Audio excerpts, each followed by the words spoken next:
بسم اللہ الرحمن الرحیم۔ آج کی ہماری اس پوڈ کاسٹ کا جو موضوع ہے وہ آج کی موجودہ سیلاب کی صورتحال ہے۔ اس حوالے سے ہم گفتگو کریں گے، آپ حضرات کے سامنے کچھ معلومات رکھیں گے، کچھ اپنے تجزیے اور جو اس حوالے سے مشکلات ہیں متاثرین کی، اس حوالے سے آج ہم گفتگو کریں گے۔ تو ہمارے ساتھ اس وقت موجود ہیں بھائی عبدالحمید سیگڑا صاحب، اور آپ کے سامنے کچھ اپنے تجزیے پیش کریں گے۔ تو گفتگو کا آغاز کرتے ہیں۔ سب سے پہلے تو آپ ہمیں یہ بتائیے کہ اس وقت جو سیلاب کی صورتحال چل رہی ہے، کون کون سے علاقے زیادہ متاثر ہوئے ہیں، کہاں کتنا نقصان ہوا ہے، اس حوالے سے آپ ہمیں تھوڑا سا فگر بتائیے تاکہ ہم آگاہ کر سکیں ناظرین کو۔ بسم اللہ الرحمن الرحیم۔ اب ہم دیکھتے ہیں کہ یہ جو سیلابی صورتحال ہے یہ بنیادی طور پر شروع کب سے ہوئی۔ اس کو تقریباً آج 20 دن ہونے والے ہیں، اور یہ سیلابی صورتحال جس طرح پہلے روایتی طور پر ہوتا تھا ہمارے پاس کہ دریاؤں میں فلڈ آتا تھا، پھر وہ آبادیوں کو ساتھ اپنے اس کا جو اثر انداز ہوتا تھا، لیکن اس دفعہ کچھ صورتحال الٹ ہے۔ اس دفعہ صورتحال بلوچستان میں جو مونسون کا سپیل ہوا اس سے حد درجہ زیادہ بارش ہوئی۔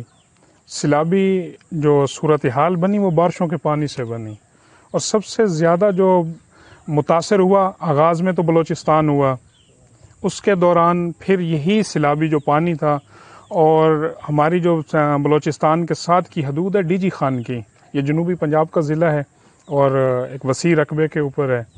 اس کے ساتھ بھی ایک پہاڑی سلسلہ ہے اس کی مغربی سائیڈ پہ، جسے ہم کوہ سلیمان کے نام سے جانتے ہیں۔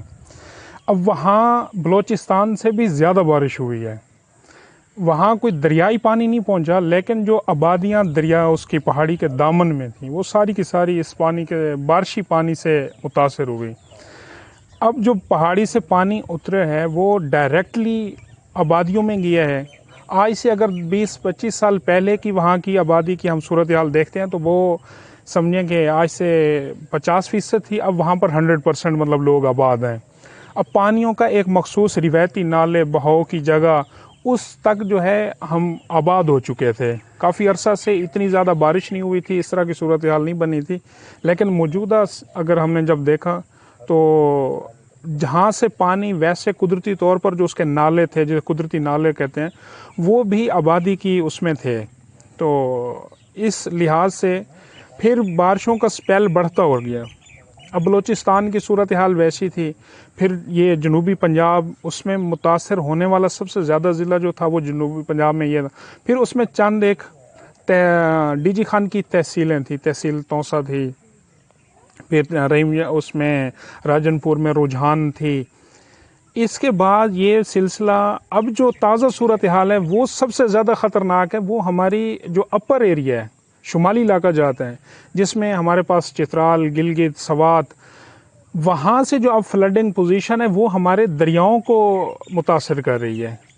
آگے جو ہمارے پاس جو کیپیسٹی تھی بارشوں کی زیادہ ہونے کی وجہ سے، جو چھوٹے مقامی ڈیمز تھے وہ بھی فل ہیں۔ اب جنوب کی طرف سے بھی پانی ہے اور شمال کی طرف سے بھی پانی ہے۔ اس کے درمیان کی جو پٹی ہے یہ انڈس، ہماری جو دریا سندھ کی مغربی سائیڈ ہے، یہ ساری مطلب اب اس کی صورتحال یہاں سے آپ سمجھ لیں کہ جس طرح 2010 میں ہمارے پاس جو سیلاب کی تباہ کاری شروع ہوئی تھی وہ شروع ہوئی تھی سوات سے ہوتی ہوئی گئی تھی لال شباز اور سیون شریف سے پھر آگے سمندر برد ہونے تک۔ لیکن اس دفعہ صورتحال مزید گمبھیر ہے۔ اس دفعہ جنوب پہلے ڈوبا ہے، شمال اب شروع ہوا ہے، اور جو شمال کی اب جو صورتحال ہے وہ مطلب ہماری آگے جو مین اب پاپولیٹڈ ایریا آ جاتا ہے، اس میں ڈیرہ اسماعیل خان ہے، ٹانک ہے، بنو ہے۔ اب اس کا کچھ ایریا اگر ہم اپنے ڈسٹرکٹ کی وہ کریں تو بھکر کا جو مضافاتی جو ایریا آتا ہے وہ آتا ہے۔ 2010 کے سیلاب سے یہ والی صورتحال زیادہ گمبھیر ہے اب، کیونکہ جنوب میں آلریڈی پانی کا وہ کھڑا ہے، وہ ہے بارش کا وہ متاثرہ ایریا۔ اب شمال سے تو اب شروع ہو رہا ہے، تو اللہ معاف کرے کہ مزید کیجویلٹیز اور مزید ڈیزاسٹر جو ہے وہ بڑھ سکتا ہے اس صورت میں۔ یہ بنیادی طور پر 2010 کا سیلاب ہم دیکھتے ہیں وہ بھی انتہائی تباہ کن تھا، یعنی اس وقت بھی یہ کہا جاتا تھا کہ بھی اس طرح کا سیلاب پہلے نہیں دیکھا گیا اس ایریا میں۔ اب جو بالکل ایسا ہے۔ صورتحال ہے اس میں اور 2010 کے سیلاب میں وہ ایک خاص کیا فرق ہے، اس حوالے سے آپ کیا سمجھتے ہیں، کیا فرق ہے یا کیا اس میں؟ اب اس میں تباہ کاری کے لحاظ سے اگر دیکھا جائے تو آج ہم 12 سال بعد اس سیلاب کے 12 سال بعد دوبارہ سیلاب کو فیس کر رہے ہیں۔ ہونا تو یہ چاہیے تھا کہ اس 12 سال کے اندر ہم نے کچھ ایسی مینیجریل جو چیزیں ہیں، یہ آفت ہے، اس بات پہ میں متفق ہوں کہ آفت کو آپ دنیاوی لحاظ سے کنٹرول نہیں کر سکتے۔ ایک تو اجتماعی توبہ ہے، وہ تو ہم سب پر لازم ہے۔ دوسرا، اللہ پاک نے جو اختیارات انسان کو اپنے نائب کی اس کی حیثیت سے جو تفویض کیے ہیں، کیا ہم نے ان کا استعمال کیا؟ آج ہم 12 سال بعد اس سے زیادہ تباہی کا شکار ہو رہے ہیں۔ اس میں ہمارے اندر کیا غلطیاں ہوئیں کہ ہم نے کوئی مینجمنٹ نہیں کی، کہ جو ایریاز تھے 2010 کا ریلا جو گزرا تھا تو وہ شمال سے شروع ہوا تھا، اس سے پہلے جنوب میں تباہی نہیں تھی۔ اب شمال سے جب وہ سوات سے شروع ہو رہا ہے تو ہم انتظامی طور پر آگے کچھ نہ کچھ اویئرنیس ہوتی گئی تھی، لوگ شفٹ ہو رہے تھے، تو اس میں انسانی جو پریشانی تھی وہ مالی طور پر تو نقصان بہت زیادہ ہوا تھا، لیکن جانی نقصان نہیں ہوا تھا کہ لوگ پہلے سے ہی الرٹ تھے۔ اس کے بعد اس میں ایک اور چیز بھی تھی کہ ہم نے عالمی دنیا کو بڑے جلدی انگیج کیا تھا۔ فلڈ کے شروع کے ہی ہفتے میں ہم نے عالمی دنیا کو اپنی طرف متاثر کر لیا تھا کہ پاکستان جو ہے اس ٹائم آفت کی زد میں ہے۔ اب اگلی جو صورتحال بات الگ ہے جی۔ اب یہ ہے کہ دیکھیں، ایک تو ظاہر ہے کہ جو صاحب اختیار ہوتے ہیں ان کی بھی اس حوالے سے کچھ ذمہ داریاں ہوتی ہیں۔ ہم دیکھتے ہیں کہ یقیناً وہ تو اپنی ذمہ داریاں پوری نہیں کر پا رہے، لیکن کچھ صورتحال ایسی بھی ہے کہ جو انسانی قدرت سے اب باہر نکل چکی ہے اس وقت کی۔ کچھ دن پہلے اگر ہم دیکھیں، آج سے 14 15 16 دن پہلے، اس وقت کیا یہ جو حکومتی حلقے ہیں یہ اس کو کسی حد تک کنٹرول کر سکتے تھے کہ تباہی اس حد تک نہ پھیلتی؟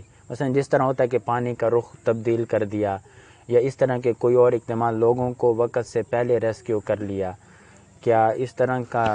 یہ چیز پہلے ہی میں عرض کر رہا تھا کہ ہم نے جو مینیجریل وہ کی ہے نا، جو ایک تو ڈیزاسٹر ہے نا قدرت کی طرف سے، ایک ڈیزاسٹر ہمارا بھی ہے کہ ہم نے نااہلی کی انتہا کی ہے۔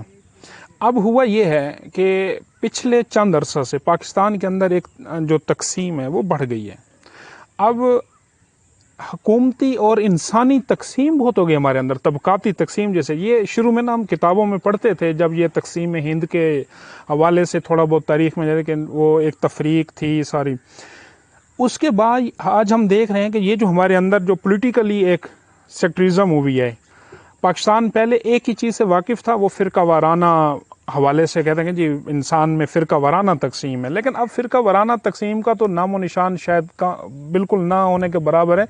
یہ بہت بڑا ڈیزاسٹر ہو گیا کہ آج ہم پولیٹیکلی طبقات میں تقسیم ہو گئے، یعنی اس حد تک ہم آگے بڑھ چکے ہیں کہ ایک طرف یہ سیلاب کی تباہ کاریاں ہو رہی ہیں اور ہم اس کے باوجود بھی اپنی اس ہماری سیاسی صورتحال ہماری پوزیشن یہ ہے کہ اگر ایک گھر کے اندر اب 4 بندے بیٹھے ہیں نا، وہ ڈسکس کرتے ہیں کہ جی پاکستان میں سیلاب آیا ہوا ہے، اس طرح کا نقصانات سر۔ اب اس میں اگر وہ تینوں جو افراد بیٹھے ہیں اور وہ اگر مختلف پارٹی سے ان کا تعلق ہے اور اسی طرح کی صورتحال ہے پورے ملک میں، تو وہ تقسیم ہو گئی ہے۔ جو سیلاب کے اوپر جو ٹینشن لینی تھی ہم نے، جو ہمیں خیرخواہی کا یا ہمدردی کا وہ آثار ہونے تھے، وہ تقسیم ہو گئے ہیں۔ اب جو بندہ اس ٹائم تحریک انصاف کو سپورٹ کر رہا ہے وہ کہہ رہا ہے کہ جی وفاق کے پاس سورسز ہوتے ہیں، این ڈی ایم اے وفاق کے پاس ہے، آرمی وفاق کے انڈر آتی ہے، اور جو مزید مطلب جو انگیج کرنا ہے عالمی دنیا کو وہ وفاق کا کام ہے۔ اب دوسری طرف بیٹھتا ہے جو بندہ، یا مطلب میں کہتا ہوں کہ جی صوبے کے اندر پہلے جو ڈی جی خان یا بلوچستان، یہ صوبائی لیول پہ جب یہ چیز ہو رہی تھی تو اس میں صوبوں نے کیا اختیارات کا استعمال کیا؟ اب پچھلے 2-3 ماہ سے صوبوں کے اندر ٹینشن چل رہی تھی، خصوصاً ملک کے سب سے بڑے صوبے کے اندر یہ جو سیاسی عدم استحکام تھا اس چیز نے، اب وفاق نے وہ انٹری نہیں کی، صوبے نے بھی اپنے اختیارات کا استعمال نہیں کیا، لا محالہ نقصان کس کا ہو رہا ہے؟ پبلک کا۔ جس پبلک نے ان کو اختیارات دیے وہی چکی میں پیس رہی ہے. اب دیکھیں نا، اس سے پہلے بھی کوئی ملک میں ایشو بنتا ہے، ہم نے دیکھیں پچھلے چند عرصے میں ایک کوئی بھی ایشو بنے، اس حوالے سے اب میڈیا بھی ایک چیز ہوتی ہے کہ جو مطلب پریشر بلڈ کرتی ہے حکومتی حلقوں میں.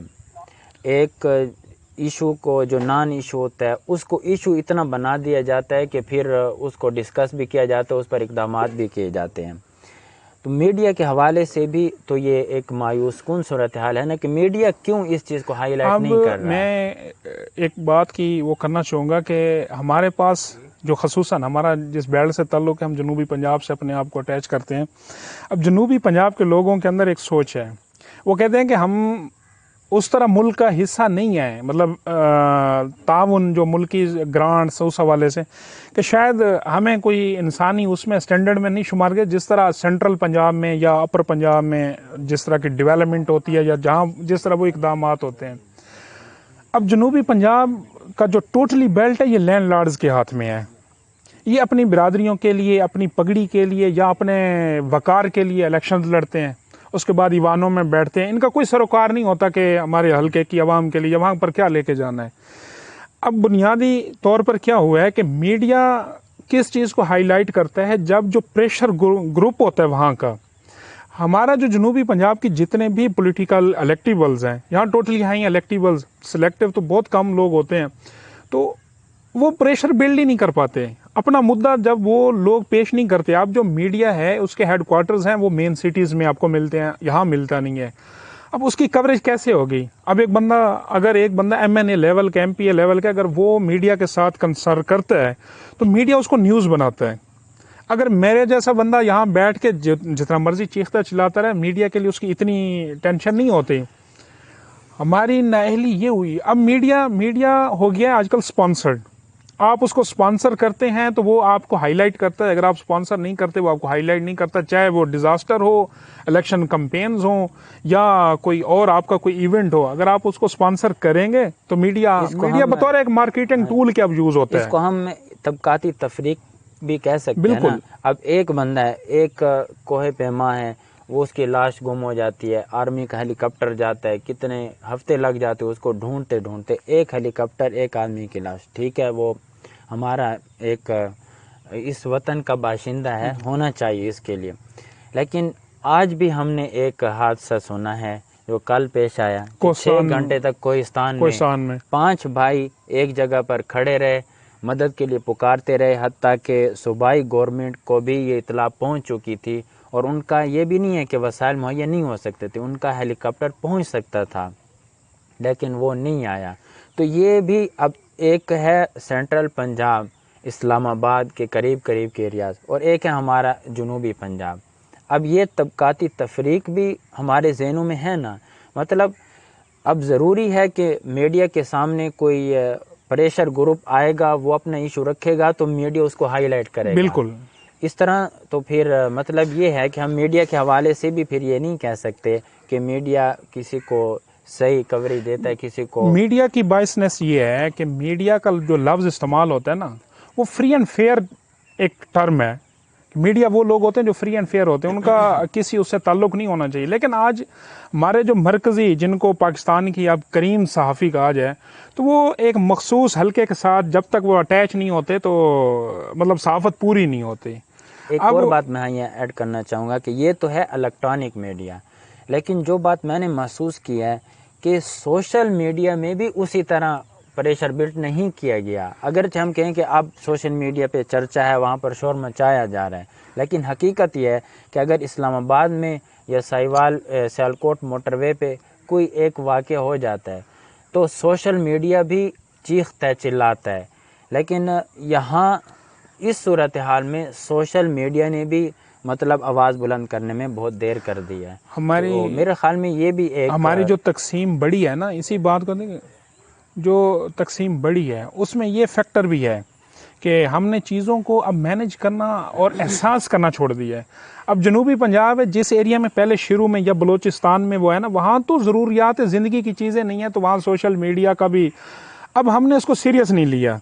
جو ہمارا طبقہ تھا نا، آج ہم کیوں اس چیز کو سیریس لے رہے ہیں کہ آج ہمیں ہماری ذات کو خطرہ پڑا ہے. اب جب تک وہ یہ جو بیلٹ تھا شمالی علاقہ، جو اللہ پاک آسانی فرمائے، اللہ پاک مزید اس سے بچائے ہمیں، وہاں ہمارا جو یہ طبقہ تھا نا پوش، ان لوگوں کی وہ ریزورٹس تھیں، ان لوگوں کی سیر گاہیں تھیں، انہوں نے وہاں جانا ہوتا ہے. ابھی بھی لوگ گئے ہوئے تھے، جو ہی وہاں پر یہ صورتحال ہوئی تو وہ فوراً کیش شوٹ ہونا شروع ہو گئی. وہ سوشل میڈیا، وہاں پر فیسلٹیز تھیں. جنوبی پنجاب میں یا بلوچستان میں وہ والی فیسلٹیز اس ٹائم تک نہیں تھی. جو انفلوئنسر تھے سوشل میڈیا کے، وہ بھی already settle to big cities, وہ پھر بڑے شہروں میں بیٹھے ہیں. انہوں نے ایک دو پوسٹ کی، یا مطلب ہم نے بس اس کو ایک دیکھا روٹین کے کام میں کر دی. اس کے بعد اتنا ہمیں اندازہ ہی نہیں ہوا کہ ہوا کیا ہے. اصل چیز یہ تھی. پھر آپ اس چیز میں نا ایک بات کو کریڈٹ دیں گے، ہم نے ہمیشہ جس طبقے کو رگڑا ہے نا، جس پہ تنقید کی، اور آج بھی ہم جب کسی محفل میں بیٹھتے ہیں تو سب سے زیادہ جو طبقہ ہماری اس کا شکار ہے نا، وہ مولوی ہے. اور یہ جو مذہبی طبقہ ہے، دہشت گردی کا لیبل انہوں نے برداشت کیا، چندہ خوری کا لیبل انہوں نے برداشت کیا. عوام کے اندر جنسی تشدد کے حوالے سے آپ دیکھ لیں، جتنی مثالیں آپ کو اسی طبقہ کے ساتھ اٹیچ ملیں گی. مطلب جو گند سوشل لائف کا ہوتا ہے نا، وہ سارا اس کے گلے میں ڈال دیا گیا.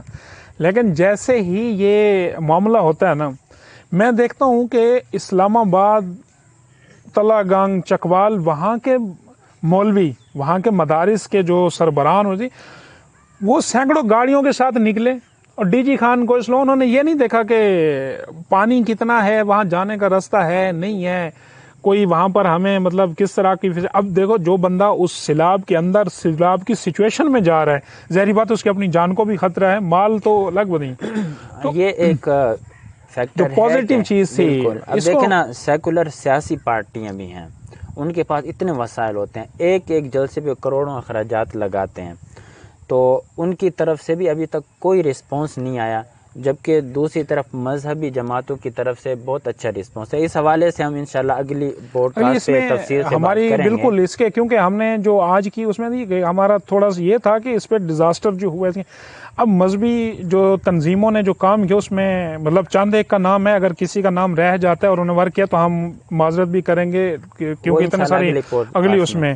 تو مذہبی جماعتوں نے جا کے فوکس کیا، انہوں نے اس آفت کو آفت سمجھا، انہوں نے روحانی طور پر بھی لوگوں کو اس بارے میں مائل کیا کہ اللہ کی طرف جھکنے کے لیے، اور مالی طور پر جو ان سے ہوا وہ وہاں انہوں نے پہنچایا.